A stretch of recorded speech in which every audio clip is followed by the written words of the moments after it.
All right, jumping in, we're taking a deep dive today, something I know you're really interested in. The ins and outs of leadership in the Church of Jesus Christ of Latter-day Saints. It's a big one. It is. And you've given us the perfect place to start excerpts from their General Handbook. Yeah, absolutely. It's kind of like their how they guide their leaders, almost like a playbook for how to serve their congregations. And, I'm always so interested in the church's focus on things like service and community. So I'm curious to see how the handbook kind of lays the groundwork for that. Right. Where does it even begin with something as big as leadership? Well, it's actually fascinating. They don't just jump into like the practicalities of it all.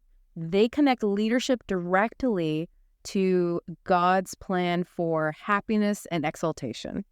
It's like they're saying, okay, before you can even think about leading other people, you need to understand where you fit in the grand scheme of things. Makes sense. It's like they're grounding it in that bigger spiritual picture right from the get-go. Exactly. But then how do they translate that into, something tangible, something someone can actually do? So they outline 4, you could call them key responsibilities, I guess. And what's interesting is how interconnected they are. So we're talking about living the gospel, caring for those in need, inviting all to receive the gospel, and then uniting families for eternity. Okay. And what I think was interesting is for every single one of these, the handbook actually gives practical support for how to do that. Okay, so it's not just about, preaching from the pulpit. It's about action, right? Like actually living it. Exactly. Tell me more about that support. Like how does the church actually equip its leaders to do that? So there's this concept of priesthood authority, which is kind of fundamental to how they view leadership. Okay. It's not just like you have a title. It's that you are empowered to actually act in God's name. Wow. And then from there, it's connected to covenants and ordinances. Those are those commitments individuals make with God, like baptism, for example. Right. And the handbook suggests that by doing these things, you deepen your own spiritual connection. Therefore, you're better equipped to then go and guide other people. So it's about your own spiritual growth going hand in hand with the actual doing of the leadership. Yeah, absolutely. And here's where it gets really interesting. They talk about this direct line to God through prophetic direction in scriptures. Right. So imagine having access to guidance from prophets and ancient texts. Right. It's like having a compass, right? Yeah. It's pointing you in the right direction. Okay, I like that, like a compass. But every congregation is different. They've got their own, challenges and dynamics and personalities and all of that. How does the handbook account for that? So that's where what I'm calling the adaptability clause comes in. And it's honestly one of the things I find most interesting about this whole handbook. Okay.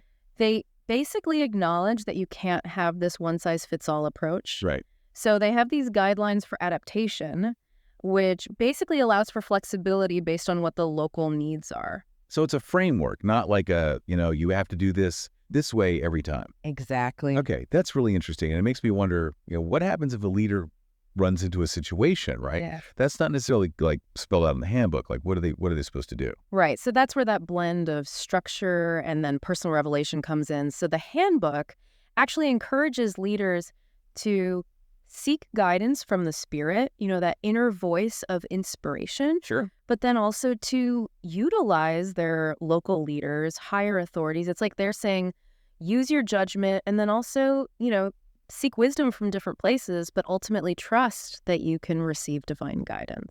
It's a fascinating balance they're trying to strike there between the concrete and the more personal connection. Absolutely. And that emphasis on personal revelation, really speaks to, the church's view of agency and individual growth, which is something you see throughout this entire handbook. Okay, so it's not just about telling leaders what to do. It's about them developing their own understanding and connection. Exactly. That's a really important distinction. But, someone might be listening and thinking, well, this is all well and good, but I'm not in a formal church leadership position. So what does this have to do with me? That's where it gets really powerful, because these principles like service, compassion, seeking guidance, this isn't just for people in a church. This is for us as parents, as friends, as colleagues, as community members.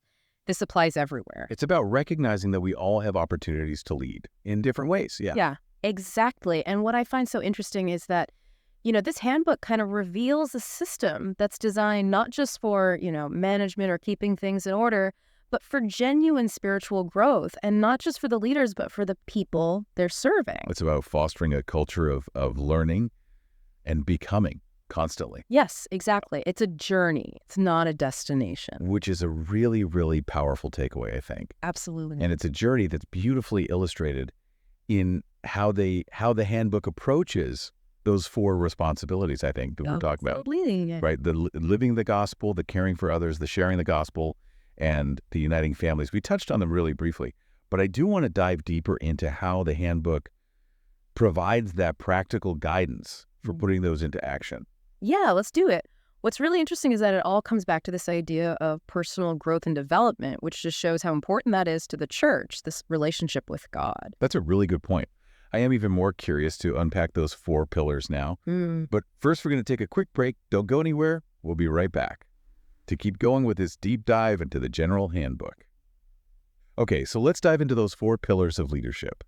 I'm so intrigued by this idea that they all connect, that they build on each other. Yeah, definitely. It's like Also, they're like facets of a gem, Well- each one kind of reflecting a different aspect of what it means to lead in a way that aligns with, with God's plan. I like that. That's a good analogy. Yeah. So where do we even start? Well, the handbook starts with living the gospel, right, because that's the foundation. Yeah, you can't lead people down a path you haven't walked yourself. Right. Exactly. Yeah. Exactly. And it's not just, following the rules. It's about actually cultivating a deep and personal testimony of the gospel principles. Okay. So the handbook emphasizes, things that we've talked about before, right? Like prayer, scripture study, and really trying to live in a way that reflects, Christ-like attributes. This is about embodying it, letting those principles shape who you are. Yes, exactly. And then from that foundation of, you're living a righteous life personally, Right. flows the second responsibility, which is caring for those in need. Okay, so that's where that service aspect really comes into play. Absolutely. And the handbook really encourages leaders to see the people that they're serving through this lens of compassion and empathy, recognizing that, everyone is on their own unique journey, right? Yeah. Everyone has their own challenges and needs. And it's not just about giving them money or providing for those kinds of needs, right? Right. It's also about the emotional and spiritual support. Absolutely. It's about ministering to the whole person, right? Right. Walking alongside them on their path and helping them connect with whatever resources they need, to thrive. It's a very holistic approach to caring for others. Yeah, absolutely. And that actually ties directly into the third responsibility, which is inviting all to receive the gospel. Okay. So sharing their faith with others. Exactly. How does the handbook guide that? Because that can be, a sensitive topic these days. Yeah, absolutely. So they really emphasize authenticity and respect, Right. It's not about forcing your beliefs on someone. Right. It's more about creating this environment where they feel welcome to ask questions, Sure. to explore, what does this mean to me? So it's more about sharing your own experience and then letting them Exactly. come to their own conclusion. Exactly. It's building a relationship, and then through that relationship, having these opportunities to share your faith. It makes a lot of sense, like planting seeds. Yes. Instead of, forcing growth. Exactly. Yeah. Much more organic. Right. And then that brings us to the fourth responsibility, uniting families for eternity. See, this one always gets me because it's such a human. It's this desire to belong and connect with people. Yeah. Not just in this life, but beyond, right? Absolutely, yeah. So how does the handbook approach that aspect of leadership? So it starts by really emphasizing families as the fundamental unit of society, like a divine institution that was ordained by God. Okay. And then they encourage leaders to really prioritize strengthening families, not just within the church, but in the community. So it's recognizing how vital families are to building a good community. Yes, exactly. And they even give guidance on a lot of different family-related topics, from marriage to parenting to even dealing with difficult things like divorce or loss of a loved one. Wow, so they're not shying away from the hard stuff. No, they're not. That's really interesting. They acknowledge that families go through difficult things, Right. and they offer, resources and support to kind of help navigate those things. And of course, you're bringing in that eternal perspective of them being sealed together for eternity. Yes. Which is such a beautiful and unique part of their belief system. It is. How does the handbook guide leaders in supporting that eternal context? So they talk about the temple, Yeah. which is where they perform those sacred ordinances, Right. not only for themselves, but for their ancestors who have passed on, so that they too can have the opportunity to, to be with their families forever. It's such a powerful expression of that love and connection that extends, beyond this life. It really is. As we're looking at these 4 responsibilities kind of as a whole, like, what do you see, what stands out to you as the common thread that ties them all together? I think it comes back to what we were talking about earlier Yeah. with personal growth and development, because whether it's about deepening your own personal faith, right? Or serving other people or sharing the gospel with them, strengthening families, it all comes back to, I guess, becoming more Christ-like. Just becoming more in tune with, their plan for us. Exactly. And what I think is so fascinating is that it's not just implied. Right. They explicitly encourage it all throughout the handbook. Oh, really? Tell me more about that. So, for example, they encourage leaders to learn and to keep developing their talents and their gifts, It's like they're saying leadership isn't about getting to a certain point and then you're done. It's about constantly trying to learn more, to become more.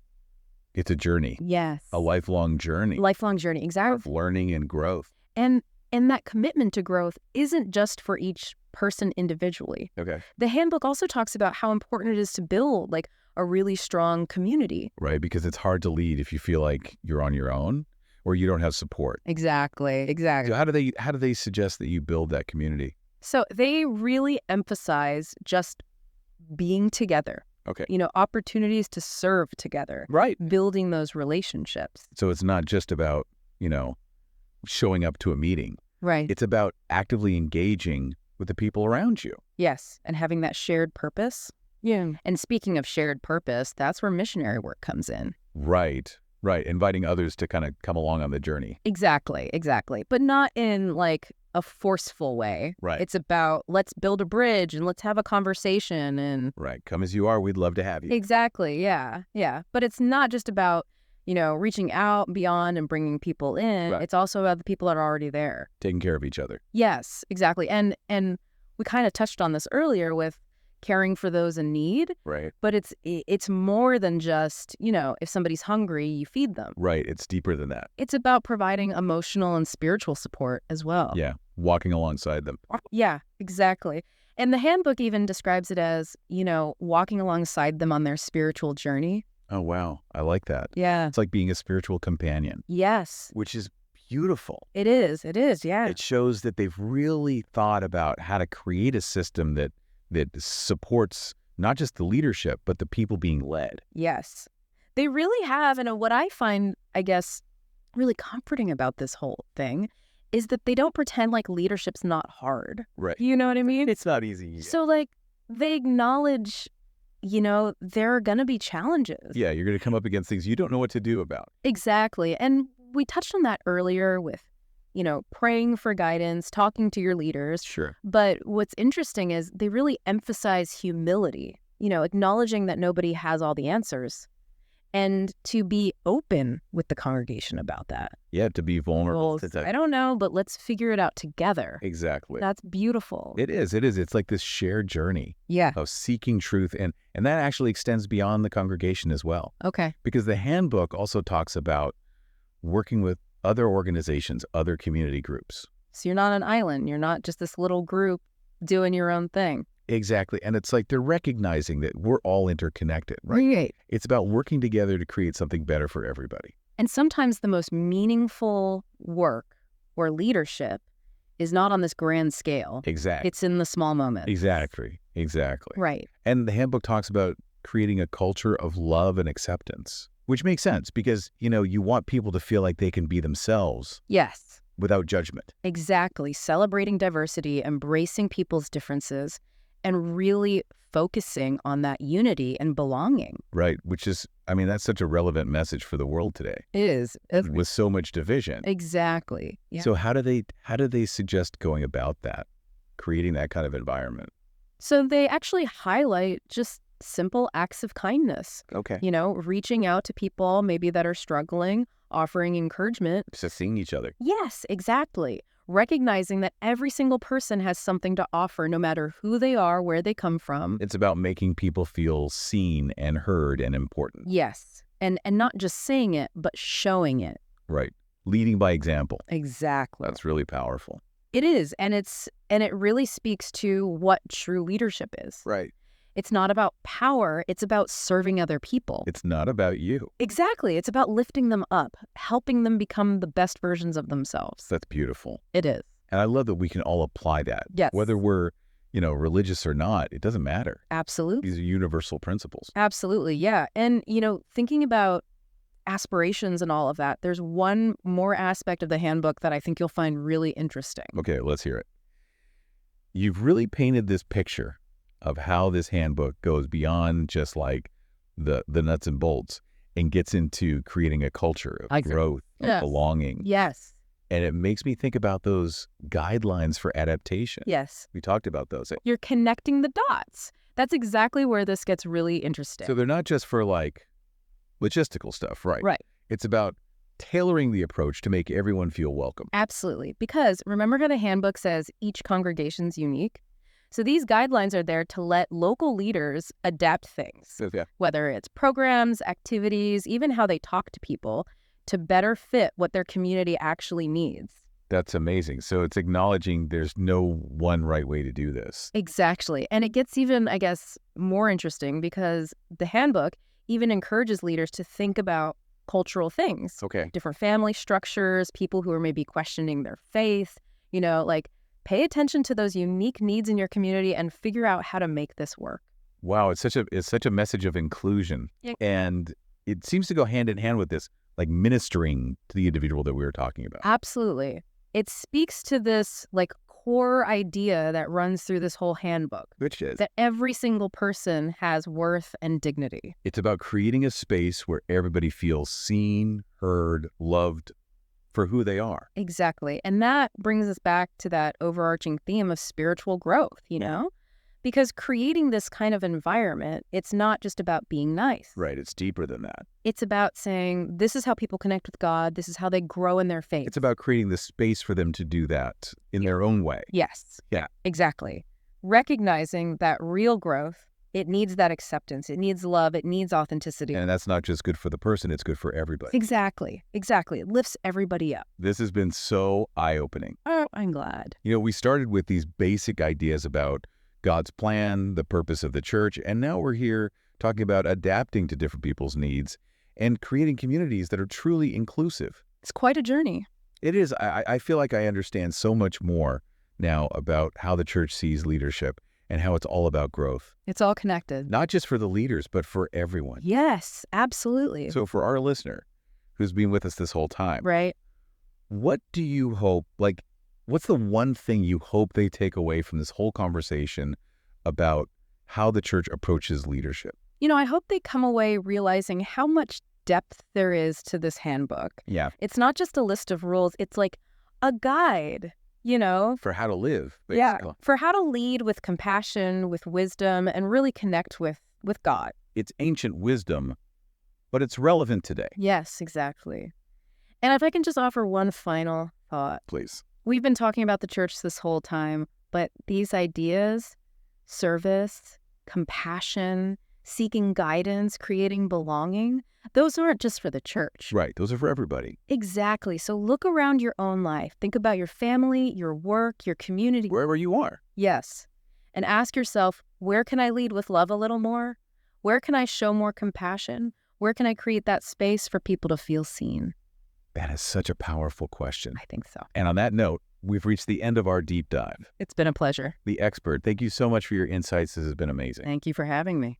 And to you, our listener, thank you for joining us on this journey. We hope you found it, inspiring, enlightening, all of those things. Absolutely. Until next time, keep seeking, keep growing, and keep leading with love.